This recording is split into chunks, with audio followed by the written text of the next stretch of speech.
Okay, so let's talk about synapse now. After the structure of neuron, हमें जानना है कि किस तरह से नर्व इम्पल्स जो है वो ट्रांसपोर्ट होती है, ठीक है, from one neuron to the next हमारी बॉडी के अंदर, ठीक है। अब बेसिकली होता क्या है, सिस्टम किस तरह से अरेंज्ड है हमारी बॉडी के अंदर, दैट जो हमारी बॉडी में न्यूरॉन्स होते हैं, ठीक है, they lie end to end in chains की फॉर्म में एंड टू एंड वो लाई करते हैं, ठीक है। एक न्यूरॉन का एक्सॉन, ठीक है, फिर उसके बाद कनेक्टेड होता है दूसरे न्यूरॉन के डेंड्राइट से, ठीक है। तो इस तरीके से एक चेन से बन जाती है बॉडी में बहुत बड़ी सी, और ये बहुत सारी चेन्स होती हैं, so that is why it is a network kind of thing, ठीक है।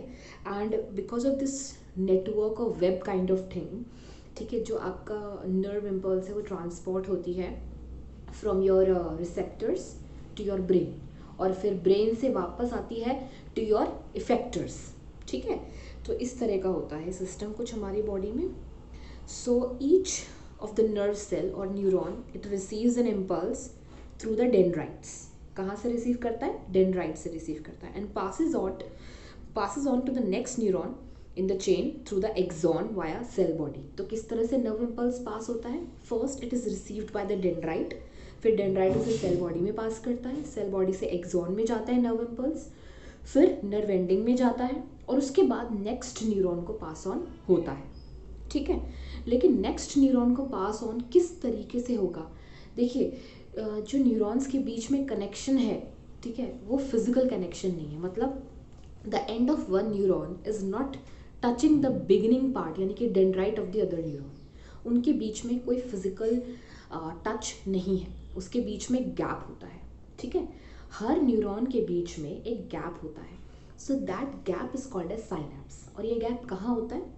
It is basically present between the end of the axon, यानी कि नर्व टर्मिनल, ठीक है, and the dendrite of the another neuron, and this gap is very minute, बहुत छोटा सा gap होता है, and that is why we call it as synapse, और we can also call it as synaptic cleft, ठीक है। अब ये वाला जो पार्ट है, ठीक है, इसको हम बोलते हैं pre synaptic nerve, and this is called as post synaptic depression, ठीक है। इसको हम पोस्ट साइनेप्टिक डिप्रेशन बोलते हैं, ठीक है।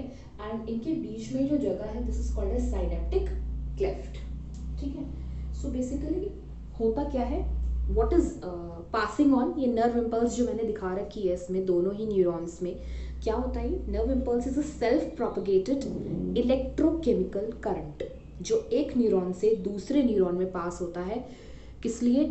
To carry on the message, ठीक है। अगर किसी ने टच किया है तो हमें पता चलता है कि हम टच हो रहा है, तो ये मैसेज है, it's a kind of message, right. And to pass on this message कि भाई किसने टच किया है, क्या टच हुआ है, किसी का हाथ टच हुआ है या कुछ नुकीली सी चीज़ टच हुई है, क्या टच हुआ है, ये कैसे पता चलेगा हमको? Because of the nerve impulses which are travelling to the brain, ठीक है। ब्रेन बताएगा कि हो क्या रहा है। सो नर्व इम्पल्स एक इलेक्ट्रिकल सिग्नल है। नर्व इम्पल्स क्या है? एक इलेक्ट्रिकल सिग्नल है, ठीक है। लेकिन इलेक्ट्रिकल सिग्नल्स क्या गैप के थ्रू पास हो सकते हैं? नहीं, ठीक है। यहाँ पे तो गैप आ गया, सर्किट ब्रेक हो गया, अब इलेक्ट्रिकल सिग्नल पास कैसे होंगे? So in this synaptic cleft what happens is this nerve impulse which is electrical in nature gets converted into a chemical signal। तो यहाँ पे ये chemical signal में convert होता है, फिर ये chemical signal यहाँ पर receive होता है, and then this chemical signal is again converted into nerve impulse। That is how the transportation of nerve impulse, transmission of nerve impulse occur from one neuron to another। तो synapse का importance ये है that it converts the electrical nerve impulse into a chemical impulse, ठीक है। Chemical signal में change करता है, वो केमिकल सिग्नल फिर नेक्स्ट न्यूरॉन में एक न्यू नर्व इम्पल्स जनरेट करता है, and that is how the nerve impulses are carried around from one neuron to another till it reaches your brain. और फिर ब्रेन वापस से सेम ये चीज़ करता है जब तक कि आपका मैसेज नहीं पहुंच जाता आपके इफेक्टर ऑर्गन्स पर। इफेक्टर ऑर्गन्स यानी कि आपकी मसल्स, ग्लैंड्स, ये सब, ठीक है। So let's talk about it now.